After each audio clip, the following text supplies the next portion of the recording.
Please pray with me.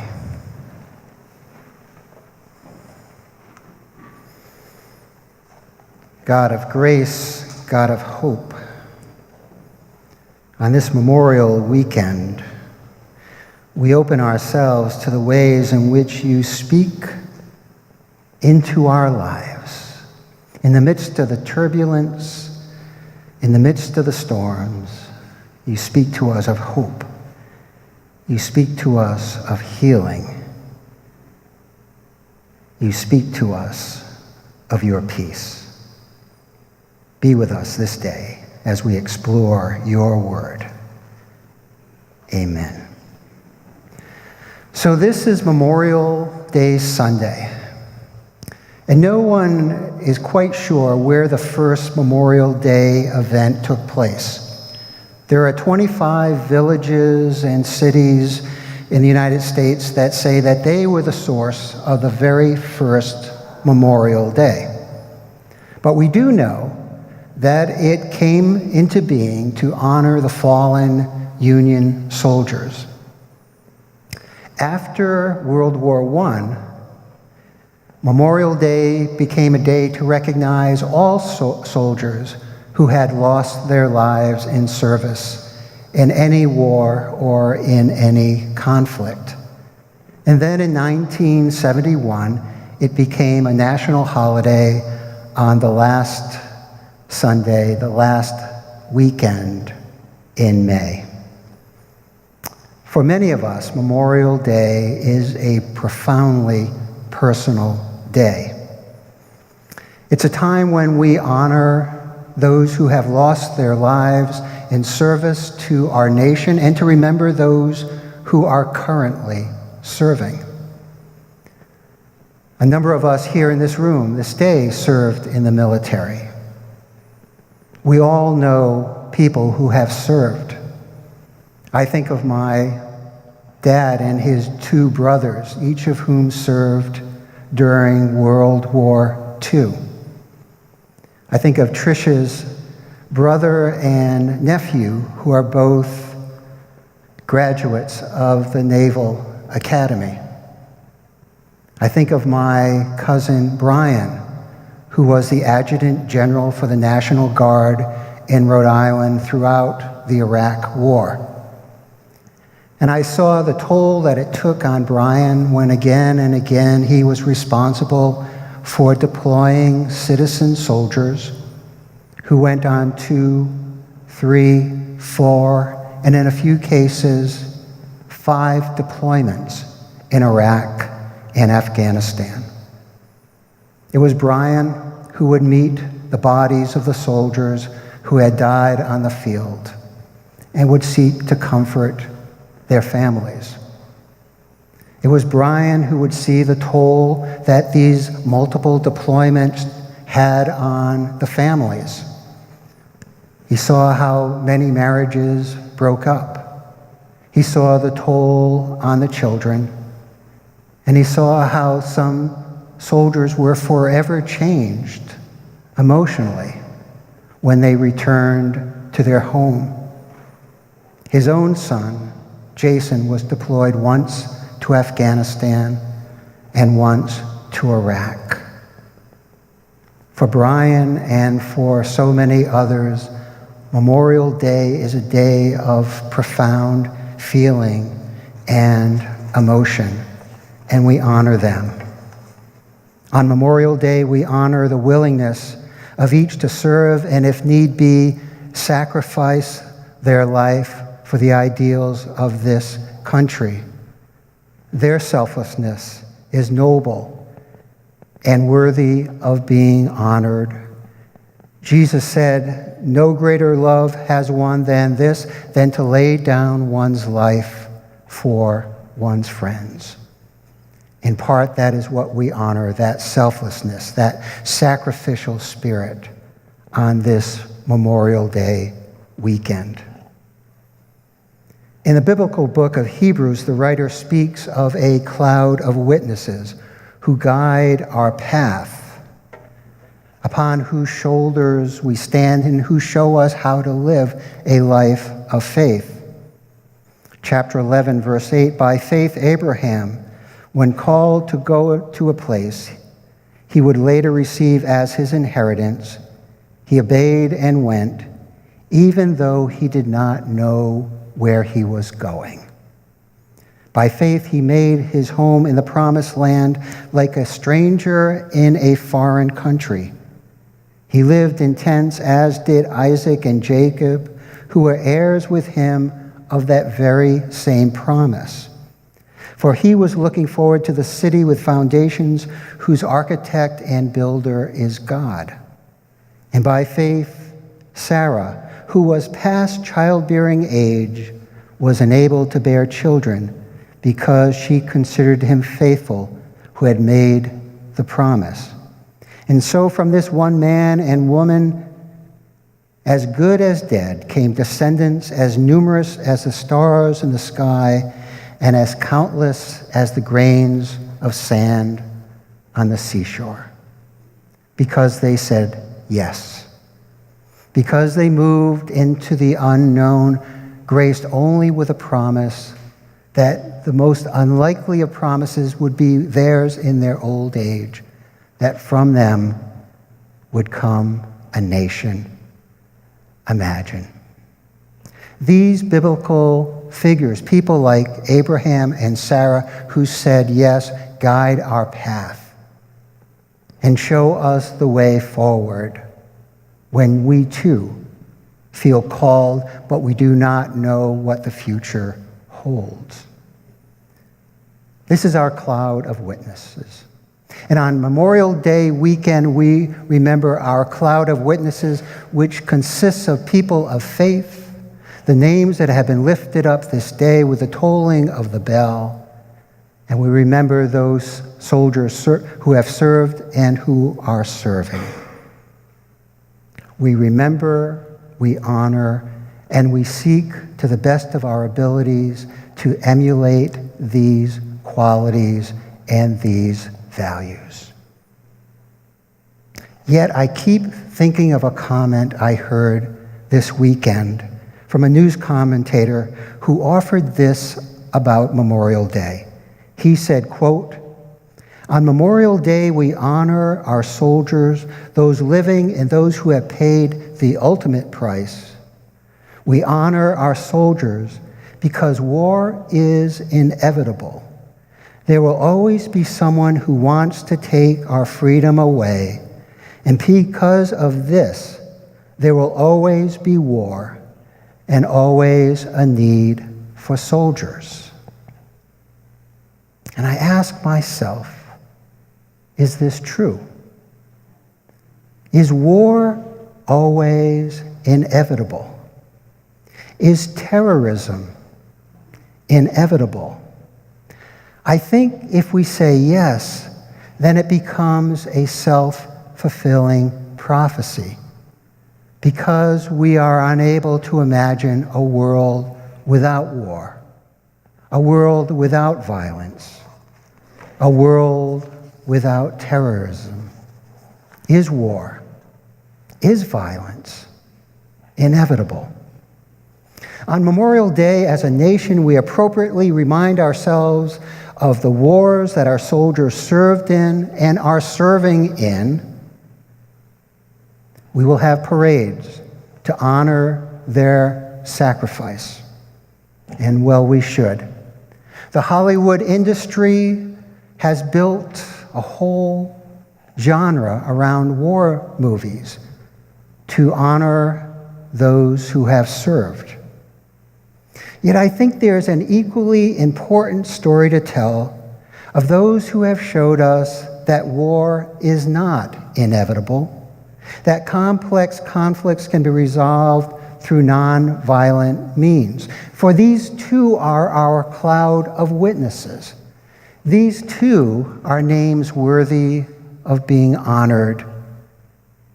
We think of Gandhi and the British Empire. We think of Gandhi's March for Salt. The British Empire in India at that time in the 30s said that only salt could be used from British-approved mines.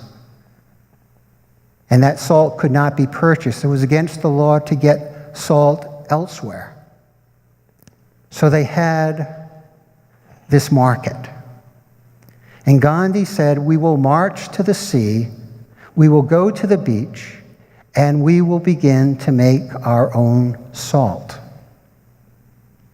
And so he began to walk across the vast nation of India, breaking the law, civil disobedience, and the British Army met them with sticks, with truncheons, and they lined up without weapons, the Indian people, and they marched in line, and they were beaten down and bloodied. And then the next line would come up, and the next line, until there were hundreds of people who had been bloodied and literally seemingly broken. And there came a point when the British said, no more. There were so many, and the waves of Indians with Gandhi marched to the sea, and they began to make salt. And ultimately, the British Empire would leave India. Here's another name less likely, but was a contemporary and a friend of Gandhi. His name was Khan Abdul Ghaffar Khan. Let me say that again.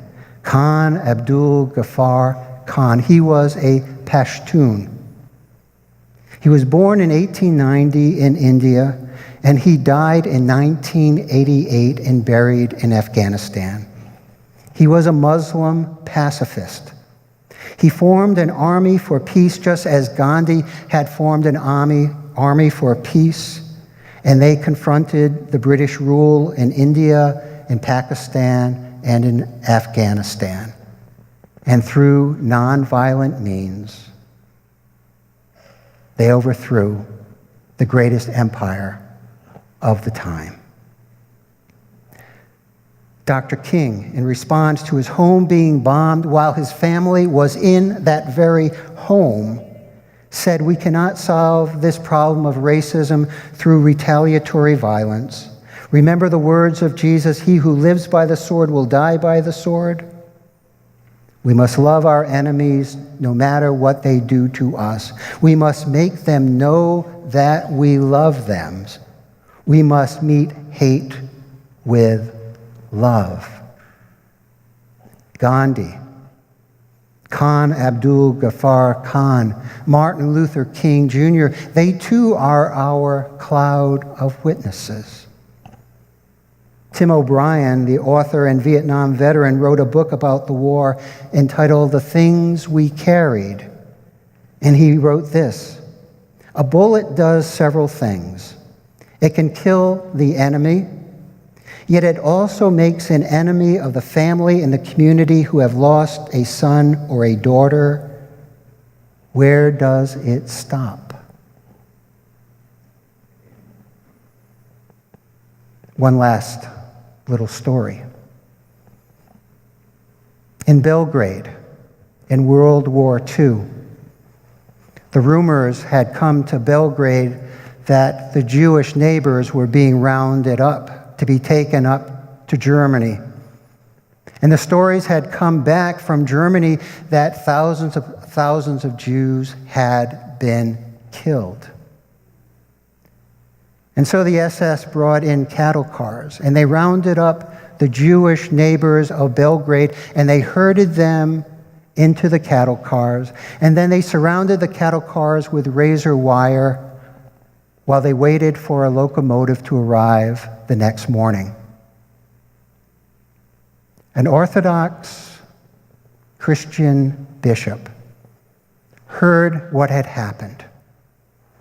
And so, under the cover of darkness, he wiggled under that razor wire, and with his bishop's mitre and his bishop's robe and his bishop's hat, as if he were royalty, he climbed up into the cattle car and stood with his Jewish neighbors.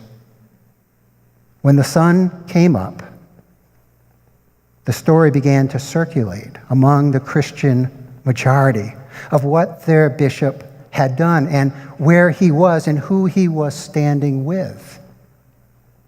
And they began to come out by the hundreds and then by the thousands until they stripped down the razor wire with the contingent of SS soldiers unable to contain them, until there were thousands and thousands of people from Belgrade surrounding their Jewish neighbors, standing with their bishop.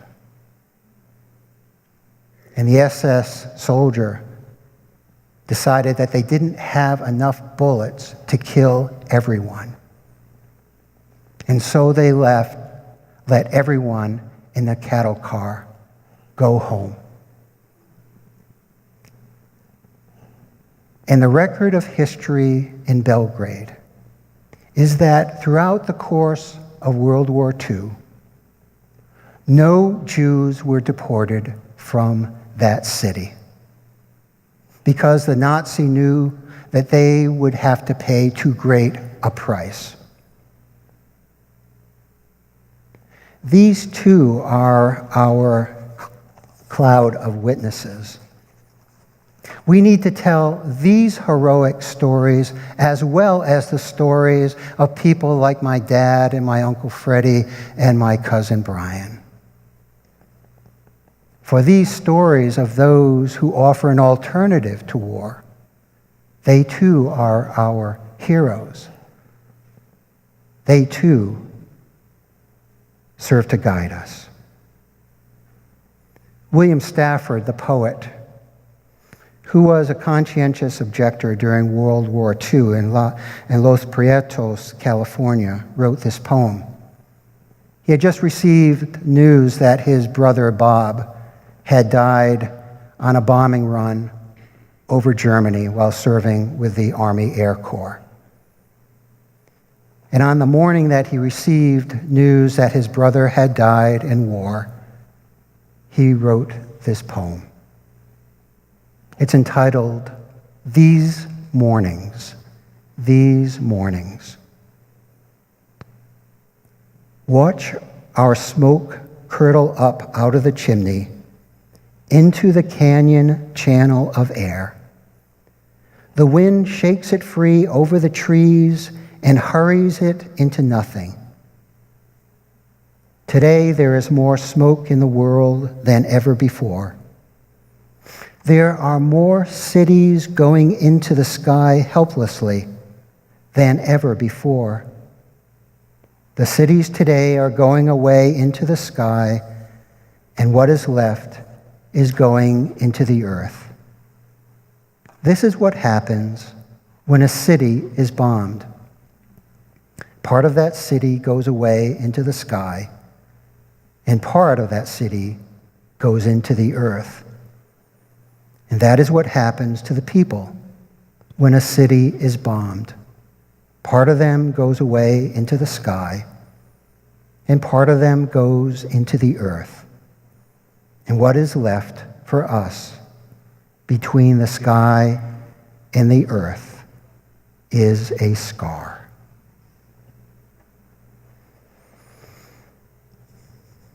The pain of the past need not define the future we seek for our children and for their children. Even the challenges of this moment with the painful images of a terrorist attack in Manchester, United Kingdom, and the 28 Christian pilgrims who were massacred this week in Egypt. Even this violence need not have the final word, need not be inevitable. Memorial Day invites us to look around for that cloud of witness who offer us hope, courage, selflessness.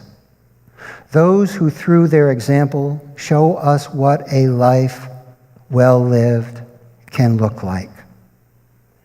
On Memorial Day, we are invited to take upon ourselves the noble values of those who have gone before us, to make those values a part of our lives so that we become their legacy. On Memorial Day, this day bathed in emotion, we remember those no longer living, yet who live on in us, our cloud of witnesses. And may God's people say,